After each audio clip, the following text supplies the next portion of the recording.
흔히 돈에 복리가 작용한다는 말을 많이 합니다. 처음에는 적은 돈의 차이가 시간이 지나서 이자가 붙어서 복리가 쌓이면 엄청난 돈의 차이를 만든다는 거죠. 그런데 이 복리라는 개념이 꼭 돈에만 적용되는 건 아닙니다. 어디에도 적용되냐? 습관에도 적용됩니다. 좋은 습관과 나쁜 습관이 있는데 처음에는 이 차이가 작아 보입니다. 그런데 이게 매일매일 쌓이고 누적되면 좋은 습관을 가진 사람은 기하급수적으로 엄청난 성공을 하는 반면 나쁜 습관을 가진 사람은 점점 인생이 나락으로 떨어지는 것을 경험하게 됩니다. 그런데 재밌는 건 유독 한국인들이 가지고 있는 나쁜 인생을 망치는 습관들이 존재하더라는 겁니다. 도대체 어떤 습관이기에 유독 한국인만 가지고 있다는 걸까요? 그 습관들을 제가 지금부터 알려드리도록 하겠습니다.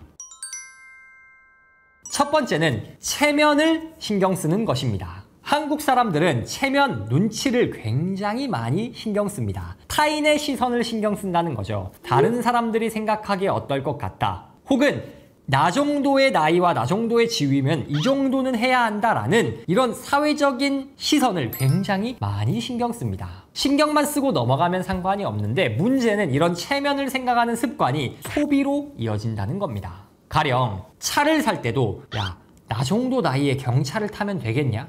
야, 내 부하 직원이 K5를 타는데 나는 그래도 그랜저는 타야 되지 않겠냐? 이런 식으로 주위 사람들과 자신을 자꾸 비교하고 체면을 차리려고 합니다. 옷도 마찬가지죠. 야, 내 나이 먹어서 뭐 지오다노 입겠냐? 아니지, 나 정도 되면은 적어도 빈폴 이상은 입어야지. 뭐 이런 이상한 생각을 가지고 자꾸 소비를 합니다. 집에서도 마찬가지예요. 야, 이 정도 됐으면 어디 동네쯤은 살아야지. 너 아직도 거기 살아? 이런 이상한 소비 습관이 있습니다. 거기다 재밌는 건 그런 소비의 결과물을 사람들이 부를 판단하는 척도로 사용한다는 겁니다. 야, 저 사람 BMW 타? 부자인가 보다. 야, 저 사람 대치동 살아? 성공했네. 이렇게 생각하는 경향이 강하다는 거죠. 물론 소비를 많이 한 사람이 부자일 확률이 높을 수는 있습니다. 그런데 그건 어디까지나 가능성일 뿐입니다. 어떤 사람이 어떤 물건을 소유하고 어디 살고 어떤 옷을 입고 이런 것들이 보여주는 사실은 딱 하나뿐입니다. 이웃집 백만장자 변하지 않는 부의 법칙이란 책에서는 그 사람이 무엇을 소유하고 있냐는 그 사람이 얼마를 썼는지만을 보여줄 뿐이라고 말합니다. 뭐라고요?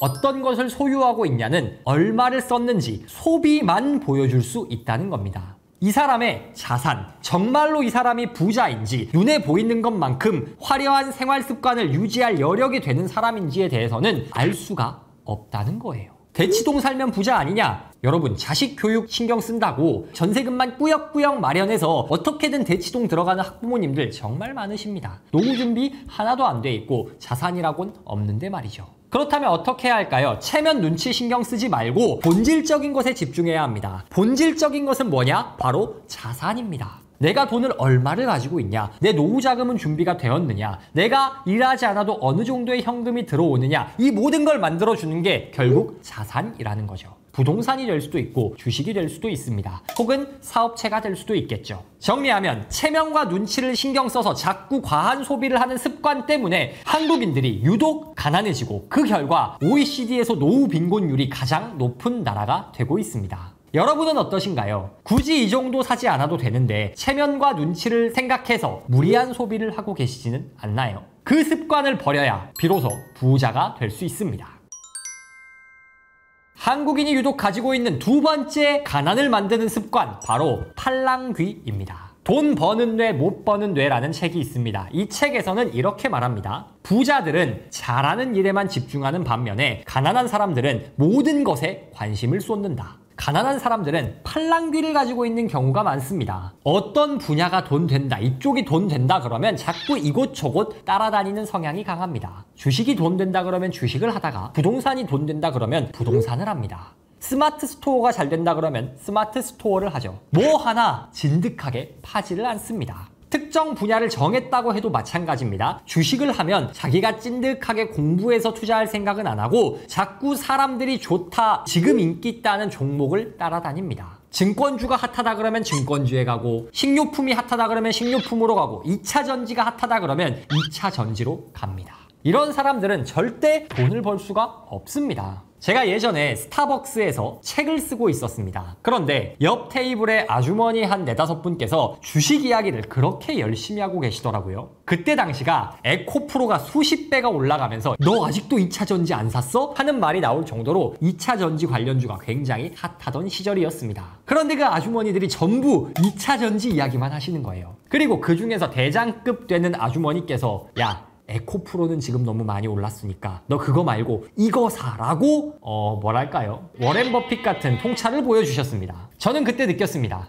앞으로 2차 전지 쉽지 않을 수 있겠다. 물론 앞으로 장기적으로는 우상향할 거라 믿어 의심치 않고 그렇겠지만 단기적으로는 좀 힘들 수 있다 싶었는데 아니나 다를까 정확히 일주일 뒤부터 2차 전지가 폭락하더니 지금 시장이 어떻게 됐는지는 여러분 다 아실 겁니다. 물론 앞으로 올라갈 겁니다. 어쨌든 이렇게 사람들이 좋아하고 핫하다는 분야를 쫓아다녀서는 돈을 벌 수가 없다는 겁니다. 반면 부자들은 한 가지에 진득하게 집중합니다. 사업을 잘하는 사람은 사업만 합니다. 투자는 전문가에게 맡깁니다. 투자를 하는 사람도 자기가 투자하는 분야만 합니다. 부동산만 집중해서 하거나 주식만 집중해서 하지 이것저것 다 하지 않습니다. 다 하는 경우에도 주력 종목이 있고 나머지 분야엔 조금씩만 분산하는 식으로 투자합니다. 그 이유가 뭘까요? 내가 정말 잘하는 것에 온전한 에너지를 쏟아야 성공할 수 있기 때문입니다. 성공이 어디 쉽습니까? 나의 모든 자원을 다 투여해도 될까 말까인데 이것저것 왔다 갔다 하면서 조금씩 발만 담궜다 빼면 절대 잘 될 수가 없는 겁니다. 그래서 팔랑귀를 가진 사람들은 가난해집니다. 한국인들이 유독 이게 심한 이유는 공동체성을 강조하기 때문입니다. 튀는 걸 별로 안 좋아해요. 저 사람이 이쪽을 한다? 오, 왠지 나도 이래야 할 것 같고 나만 소외되는 게 너무 싫고 그래서 남들이 투자하고 돈 벌었다 하면 영끌 투자를 하는 겁니다. 이 팔랑귀 습관을 버려야 부자가 될 수 있습니다. 어떠한 분야든 한 분야에 지속적인 노력을 쏟아야 성공이 찾아옵니다. 한국인이 가지고 있는 가난을 부르는 마지막 습관 바로 획일화입니다. 획일화가 뭐냐? 모두가 똑같은 길을 가려 한다는 뜻입니다. 앞서 말씀드린 공동체성과도 연관이 있죠. 그런데 이건 특히 언제 심하게 나타나냐? 학교에서 심하게 나타납니다. 모두에게 공부를 시키려고 합니다. 모두 공부를 잘해야 하고 모두 의대에 가야 할 것처럼 강조합니다. 그런데 누군가 가수가 되고 싶다라고 말하면 여러분 뭐라고 하시겠어요? 야, 너는 얼굴이 안 돼서 안 돼. 야, 너는 노래 실력이 안 되잖아. 춤이 안 되잖아. 비율이 안 좋아. 뭐 이렇게 그 사람이 타고난 재능이나 끼를 보지 않으시겠어요? 물론 이게 좋은 건 아닙니다만 어쨌든 선천적으로 타고나는 요소 그리고 이 사람이 가지고 있는 관심사가 분명히 성공 여부에 영향을 미친다는 거죠. 그런데 왜 공부에는 이걸 반영하지 않냐는 겁니다. 모든 아이가 공부할 머리를 타고났을까요? 메가스터디 창업자인 손주은 회장님께서는 의대에 갈 수 있는지 없는지는 90% 부모 머리에 의해 결정된다고 합니다. 즉, 부모님이 똑똑하고 공부를 잘해야 아이도 공부를 잘한다는 겁니다. 이게 재능의 유전 때문인지 혹은 부모님이 만들어주는 환경 때문인지 모르겠으나 어쨌든 특정인이 가지고 있는 환경적 요소나 여러 요소에 의해 잘할 수 있는 일, 없는 일이 분명히 있다는 겁니다. 그 잘할 수 있는 일을 따라가야 하는데 한국인은 하도 다른 사람들 눈치를 많이 보고 공동체성을 강조하다 보니 획일화된 길, 이렇게 해야 성공한다는 길을 강요합니다. 왜냐? 부모님들도 그 길밖에 모르기 때문이죠. 그런데 성공한 사람들, 부자가 된 사람들은 그게 아니라고 말합니다. 제가 가장 사랑하는 책 부자의 언어에서는 흥미를 찾아라. 남들보다 수월하게 할 수 있는 일은 누구나 가지고 있다. 그 일을 해야 한다 라고 말합니다. 우리가 꼭 특정 분야에 엄청난 재능을 가지고 있어야 하는 게 아닙니다. 꼭 재능이 없더라도 남들보다 좀 더 이 분야에 관심이 가고 이 분야를 공부하는 게 그렇게 힘들지 않은 그냥 즐거운 그런 일들은 누구나 하나쯤은 가지고 있습니다. 혹은 엄청난 흥미를 가지고 있진 않더라도 그래 뭐 이거 하는 게 나한테 그렇게 힘들진 않아 라고 하는 일이 누구나 존재한다는 거죠. 그런 일을 찾아야 합니다. 그런 일을 찾으려면 어떻게 해야 할까요? 일단 한 가지를 정하고 어느 정도 깊이까지 해봐야 합니다. 흥미를 찾는다고 이것저것 너무 깔짝깔짝해서는 내가 정말 이 일에 흥미와 적성이 있는지를 알 수가 없습니다. 어떤 분야에서든 상상과 현실은 다르게 나타나기 마련이니까요. 어느 정도는 발을 담궈 봐야 내가 정말 이 분야에 관심이 있는지를 파악할 수가 있습니다. 그렇다면 내가 관심을 느끼는 분야를 정리하고 하나하나 정복해 가면서 내가 관심을 쏟을, 에너지를 쏟을 분야를 스스로 찾아야 하는 겁니다. 남이 강요하는, 세상이 강요하는 획일화된 길을 선택해서는 성공할 수가 없습니다. 그 길의 끝에 도달해 있는, 성공할 수 있는 사람은 굉장히 소수이기 때문입니다. 그리고 그 소수는 대부분 그 분야, 공부에 재능과 적성이 있는 극소수가 차지하기 마련입니다. 획일화를 버리세요. 인간은 다 다릅니다. 그리고 각자 다른 길, 자신에게 맞는 길을 선택할 때 성공하고 부자가 될 수 있는 겁니다.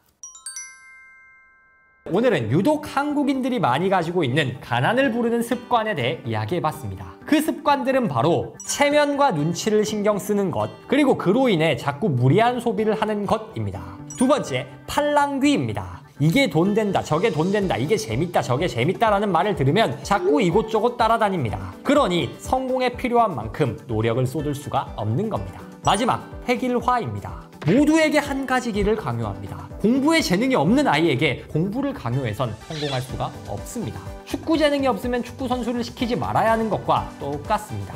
우리는 각자의 흥미와 적성을 찾아 그 일에 몰두해야 합니다. 여러분은 어떠신가요? 한국인이 많이 가지고 있는 이 가난을 부르는 습관을 가지고 계신다면 이 영상을 계기로 반성해 보시고 그 습관을 고쳐서 성공을 향해 한 걸음 더 나아가시기를 진심으로 응원합니다.